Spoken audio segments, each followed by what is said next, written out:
আজ আমরা আরও একটি নতুন গণিত শিখব। আমরা স্ক্রিনে দেখতে পাচ্ছি একটি গণিত দেওয়া আছে। গণিতটা হলো, একটি দ্রব্য বিক্রয় করে পাইকারি বিক্রেতার 20 পাচ্ছেন এবং খুচরা বিক্রেতার 20% লাভ হয়। অর্থাৎ পাইকারি যে বিক্রেতা আছে সে 20% লাভ করে বিক্রয় করে এবং খুচরা যে বিক্রেতা আছে সেও 20% লাভ করে বিক্রয় করে। এখন দেওয়া আছে, যদি দ্রব্যটির খুচরা বিক্রয় মূল্য 576 টাকা হয় তবে পাইকারি বিক্রেতার ক্রয় মূল্য কত? তাহলে আমাদের বাইর করতে হবে পাইকারি বিক্রেতার ক্রয় মূল্য। এখন দেওয়া আছে খুচরা বিক্রেতার বিক্রয় মূল্য। তাহলে আমরা খুচরা বিক্রেতার ক্রয় মূল্য আগে বাইর করব। তাহলে আমরা লিখব যে খুচরা বিক্রেতা 20% লাভ করছে, তাহলে 20% লাভ, অর্থাৎ তাহলে সমাধান হলো, সমাধান খুচরা বিক্রেতার 20% লাভ। তাহলে খুচরা বিক্রেতার 20% লাভ, অর্থাৎ 20% লাভ, অর্থাৎ ক্রয় মূল্য 100 টাকা হলে ক্রয় মূল্য 100 টাকা হলে বিক্রয় মূল্য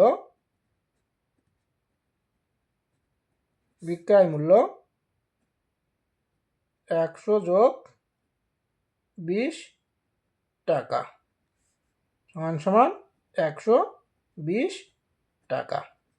অর্থাৎ খুচরা বিক্রেতার ক্রয় মূল্য যদি 100 টাকা হয় তাহলে বিক্রয় মূল্য হবে 120 টাকা।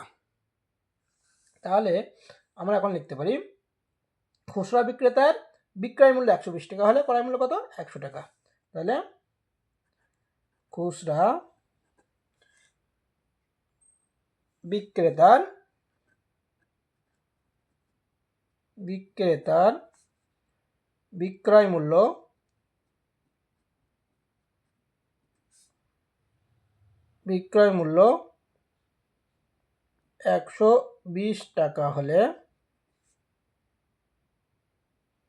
120 টাকা হলে ক্রয় মূল্য 100 টাকা। অতএব খুচরা বিক্রেতার বিক্রয় মূল্য 1 টাকা হলে ক্রয় মূল্য কত হবে? যদি বিক্রয় মূল্য 120 টাকা হয় তাহলে ক্রয় মূল্য 100 টাকা। এখন বিক্রয় মূল্য যদি 1 টাকা হয় তাহলে ক্রয় মূল্য আরও কম হবে, কম হলে ভাগ হবে। তাহলে 100/120 টাকা। এখন প্রশ্ন দেওয়া আছে খুচরা বিক্রেতার বিক্রয় মূল্য কত? 576 টাকা। তাহলে আমরা লিখব, অতএব খুচরা বিক্রেতার বিক্রয় মূল্য 576 টাকা হলে ক্রয় মূল্য কত হবে? দেখেন, সবসময় আমরা উপরের লাইনের সাথে সম্পর্কিত হবে। 1 টাকা হলে বিক্রয় মূল্য 1 টাকা হলে ক্রয় মূল্য কম হয়েছিল। এখন এই 576 টাকা, অর্থাৎ 1 টাকা চেয়ে বেশি, মানে 576 টাকা যখন বিক্রয় মূল্য হবে তখন ক্রয় মূল্য আরও বেশি হবে। বেশি হলে গুণ হয়, অর্থাৎ উপরে গুণ হবে। তাহলে কি হবে? 100 গুণ 576/120 টাকা। এখন আমরা কাটাকাটি করব। কীভাবে কাটাকাটি করব? এই শূন্য কেটে দিলাম, 6 দুগুণ 12, 6 দুগুণ 12, 5 দুগুণ 10। এখন 6 নং 54, 6 নং 54, 4 3 7, 6 36, 36, তাহলে 6 96 576, 36 6 হাতে 3, 6 নং 54 আর 3 57, তাহলে ওপরে থাকলো 5 এবং 5 এবং 96, তাহলে 5 আর 96 গুণ করলে কত হয়? 5 আর 96 গুণ করলে হবে 5 ছক 30 শূন্য, হাতে 3, 5 নং 45 আর 3 48, মানে 480 টাকা। তাহলে খুচরা বিক্রেতার ক্রয় মূল্য কত হলো? 480 টাকা।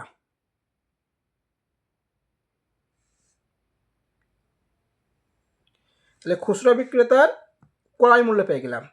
এখন দেখেন খুচরা বিক্রেতা কার কাছ থেকে নিয়েছে? পাইকারি বিক্রেতার কাছ থেকে। তাহলে খুচরা বিক্রেতার যে ক্রয় মূল্য সেটা হলো পাইকারি বিক্রেতার বিক্রয় মূল্য। তাহলে আমরা এখন বাইর করব পাইকারি বিক্রেতার ক্রয় মূল্য। তাহলে আমরা লিখতে পারি খুচরা বিক্রেতার বিক্রয় মূল্য সমান সমান খুচরা বিক্রেতার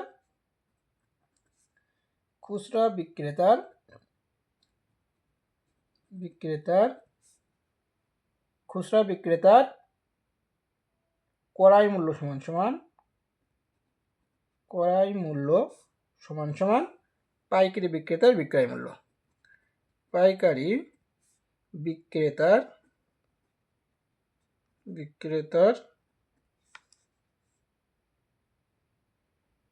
বিক্রয়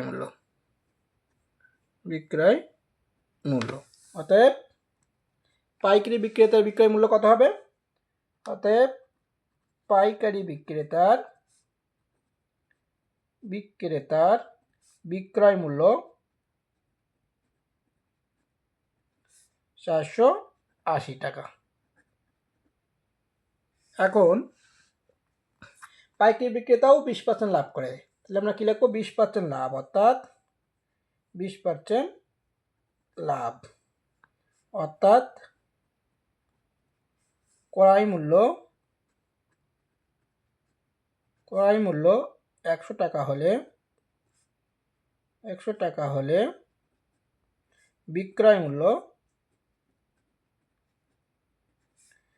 100 যোগ 20 টাকা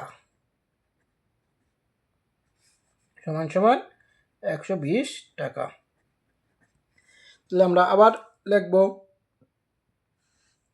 যে পাইকারি বিক্রেতার বিক্রয় মূল্য 120 টাকা হলে ক্রয় মূল্য 100 টাকা। পাইকারি বিক্রেতার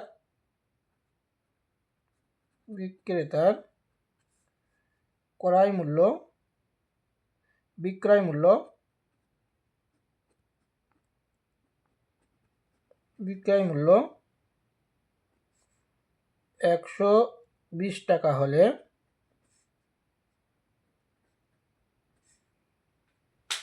ক্রয় মূল্য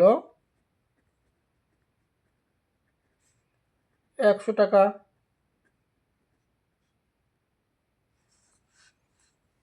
অতএব পাইকারি বিক্রেতার বিক্রয় মূল্য 1 টাকা হলে ক্রয় মূল্য আরও কম হবে, তাহলে 100 ভাগ 120 টাকা। অতএব পাইকারি বিক্রেতার বিক্রয় মূল্য কত? 480 টাকা। তাহলে 480 টাকা হলে ক্রয় মূল্য বেশি হবে, তাহলে গুণ হবে, তাহলে 100 গুণ 480 ভাগ 120 টাকা। তাহলে কি হবে? এই শূন্য কেটে দিলাম, 4 12 48, তাহলে কি হবে? আমরা 4 এবং 100 গুণ করলে পাই 400 টাকা। অতএব আমরা কি পেলাম? পাইকারি বিক্রেতার ক্রয় মূল্য কত? 400 টাকা। অতএব পাইকারি বিক্রেতার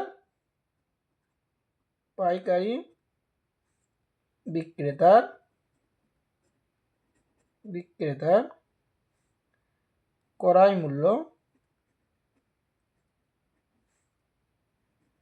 400 টাকা। এটাই অ্যান্সার। তাহলে আজকে এ পর্যন্তই, দেখাবে অন্য কোনো গণিতে। ভালো থাকবেন।